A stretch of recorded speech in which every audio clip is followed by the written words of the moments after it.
유보라파 부동산 윤익기 대표입니다. 8월 들어서서 쏟아지는 부동산 관련 뉴스는 그 어느 때보다 핫하고 많은 관심을 집중시키고 있습니다. 관련 지표와 현상들이 하나같이 예사롭지가 않습니다. 특히 서울 선호지역 및 수도권 일부 지역 아파트 가격 상승 기세는 폭염에도 아랑곳하지 않고 새로운 기록을 써 내려가고 있습니다. 이와는 대조적으로 지방의 아파트 시장은 여전히 하락 또는 침체 국면에서 벗어나지 못하고 있습니다. 정부는 이러한 지역 양극화 현상을 보이고 있는 시장 상황을 예의주시하면서 국민 주거 안정을 위한 주택 공급 확대 방안을 8월 초 발표한 바 있습니다. 이어서 주택담보대출 한도 축소, 주담대 금리 인상 등 다각적인 추가 대응 방안도 강구하고 있습니다. 앞으로 시장의 반응 정도에 따라 정부의 정책 방향과 대응 수준이 달라지겠지만 현재의 시장 상황에 비춰볼 때 정부는 그동안 학습 효과를 바탕으로 과거의 정책적 오류를 범하지 않을 것으로 예상합니다. 최근 현장에서 접하고 있는 현상으로서 매도자는 가격 상승 분위기에 편승하여 매도를 보류하거나 호가를 상향 조정하는 경우가 많이 나타나고 있습니다. 반면에 수요자는 심리적으로 약간 쫓기는 듯한 가운데 혹여 매수 기회를 놓칠까봐 추격 매수를 선택하는 경우를 보게 됩니다. 2024년 들어서서 다산 신도시 지역 아파트를 매수하는 분들은 실수요자가 주류를 이루고 있습니다. 갭 투자를 하는 분들은 드문 편입니다. 매매 거래량이 크게 증가한 요인을 분석해 보면 기본적으로 향후 금리 인하에 대한 기대감, 공급 부족 현상에 따른 전세가 상승의 불안감, 원자재 가격 및 인건비 상승에 편승한 분양가 상승 가능성 등을 들 수 있습니다. 그 다음으로는 정부가 출산 장려 대책으로 내놓은 신생아 특례 대출이 젊은 부부 세대를 중심으로 매수세를 크게 자극한 측면이 있습니다. 또 다른 요인으로서는 8월 10일에 개통된 전철 8호선 연장선 효과가 거래량 증가와 가격 상승에 꾸준히 호재로서 작용한 부분이 크다고 생각합니다. 본론으로 들어가서 그러면 현 시점에서 매수를 해도 괜찮은 건지, 매도 타이밍은 언제쯤이 적정한지에 대한 질문을 던져보겠습니다. 미래 시장 전망에 대해서는 부동산 전문가 그룹의 의견도 긍정과 부정의 시각이 서로 팽팽하게 맞서고 있고 현장 일선에 있는 개업 공인중개사들의 의견도 다양하게 표출되고 있습니다. 긍정적인 의견을 제시하는 쪽에서는 첫째, 공급 부족에 따른 전세 가격 상승이 매매가를 밀어 올릴 수 있고 이 경우 전세 수요 일부가 매수로 전환하여 잠재 수요가 될 수 있다는 점입니다. 둘째, 신축을 선호하는 트렌드를 감안할 때 수도권에서 10억을 넘지 않은 아파트로서 서울 생활권에 편입된 다산 신도시만한 곳을 찾기가 쉽지 않다고 합니다. 셋째, 빌라왕 전세 사기 사건 이후 대체제로서 아파트 선호 경향이 크게 높아지고 있고 연봉 7천만원 이하 소득자들이 대출을 활용하여 구매할 수 있는 아파트 가격 수준은 상당히 제한적이라는 점입니다. 넷째, 향후 기준금리 인하에 대한 기대감 등을 내세우고 있습니다.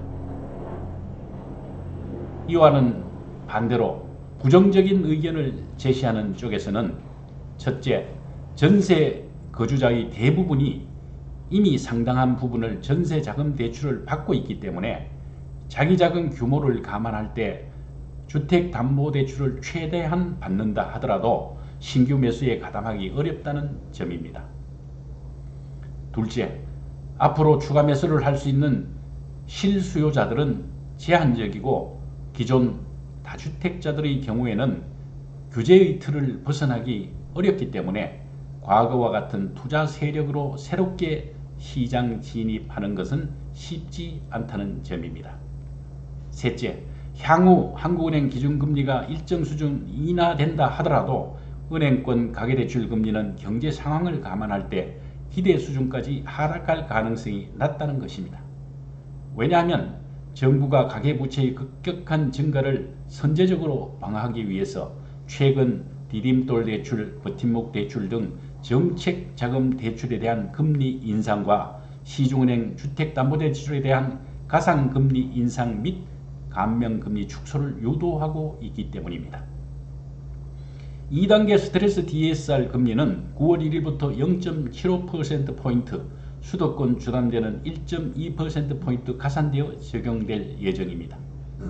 이렇게 되면 주택담보대출 한도가 자연스럽게 축소되어 아파트 매입시 종전보다 자기자금 부담이 커지는 결과가 초래되어 구매력을 위축시킬 수 있다고 판단합니다.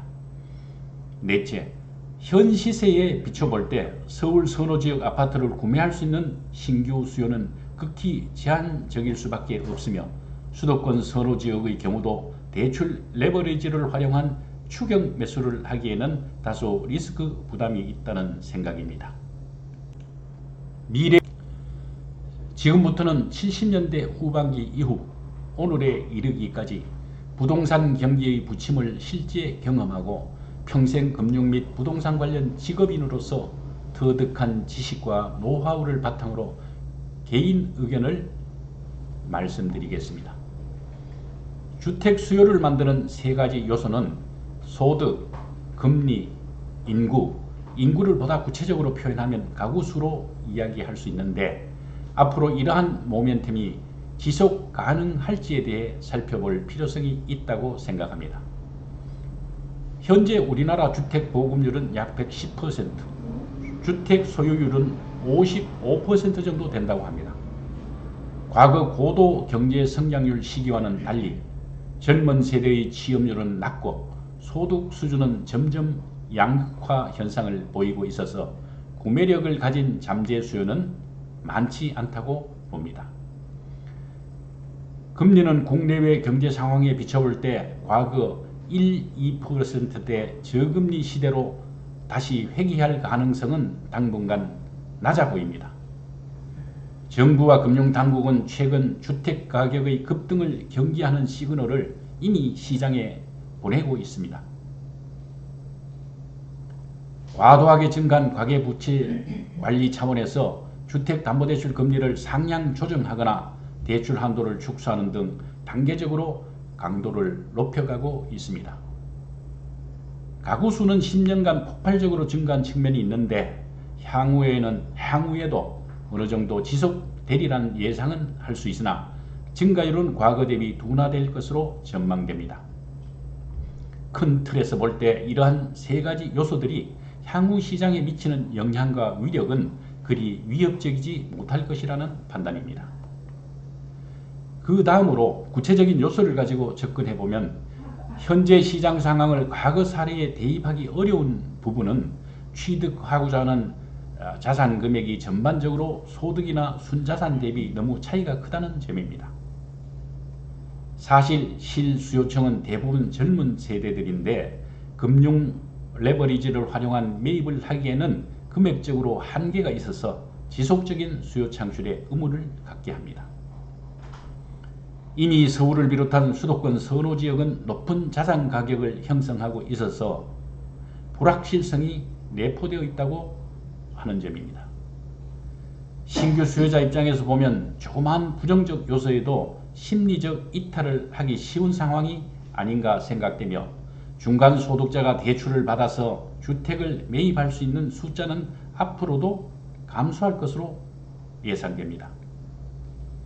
공급 부족과 전세 가격 상승이 매매 가격을 끌어올릴 수 있다는 것에 대한 우려가 있는 것도 사실입니다. 전세 사기 사건 이후 비아파트 기피 현상이 심화됨으로 인해 아파트 매매 및 전세 수요가 증가한 것도 아파트 가격 상승에 영향을 미치고 있다고 생각합니다. 정부는 향후 2년간 공급 부족을 해소하기 위한 방안을 이미 발표한 바 있으며 여기에 비아파트 시장 정상화를 통해 주거 사다리를 복원하겠다는 계획도 들어 있습니다. 집값을 결정하는 공급은 매물의 양이라고 말할 수 있습니다. 매물의 양은 신규 공급만 있는 것이 아니라 보유하고 있는 집을 시장에 유통하는 것도 포함됩니다.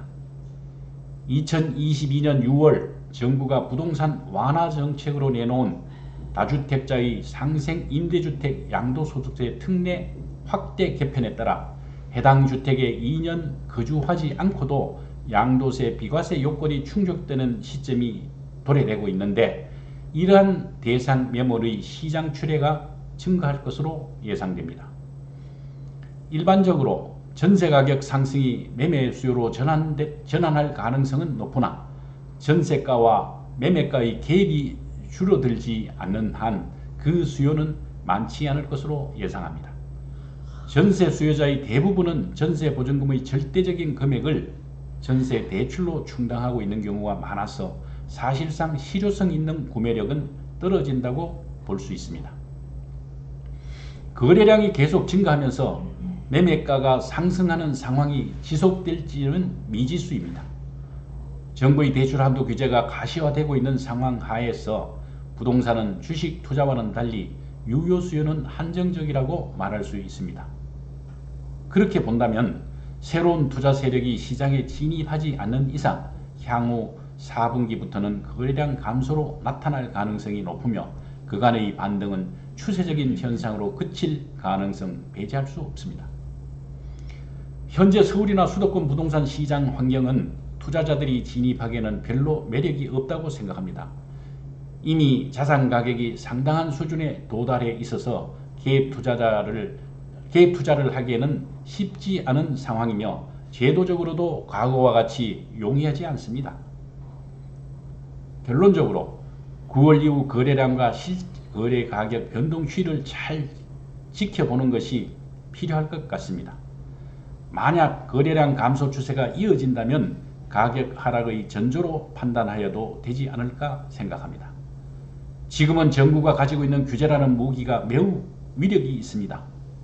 기존의 상당한 부분의 규제 정책이 아직도 유효한 가운데 대출 한도와 금리라는 두 가지 무기만으로도 시장을 충분히 컨트롤할 수 있다고 생각합니다. 금융당국은 필요시 언제든지 주담대 한도를 추가로 축소할 수 있다는 경고를 보내고 있고, 은행권은 개입투자의 활용 가능성을 차단하기 위하여 전세 대출도 조이고 있습니다. 다만 정부는 서울 및 수도권과 지방 간의 부동산 시장의 양극화와 불균형을 해소해야 하는 과제와 내수경기 회복, 부동산 시장 안정화를 동시에 기해야 하는 문제를 모두 안고 있다는 측면에서 정책적 방향성과 순서는 다를 수 있다고 생각합니다. 산이 높으면 골이 깊다는 격언이 있습니다. 시장은 기대감으로 움직이는 경향이 있는데 그 기대감이 무너질 때 시장은 순식간에 변화할 수 있다는 점도 되새겨볼 필요성이 있습니다. 오늘 준비한 내용은 여기까지입니다. 다음 시간에 또 다른 유익한 주제를 가지고 찾아뵙겠습니다. 감사합니다.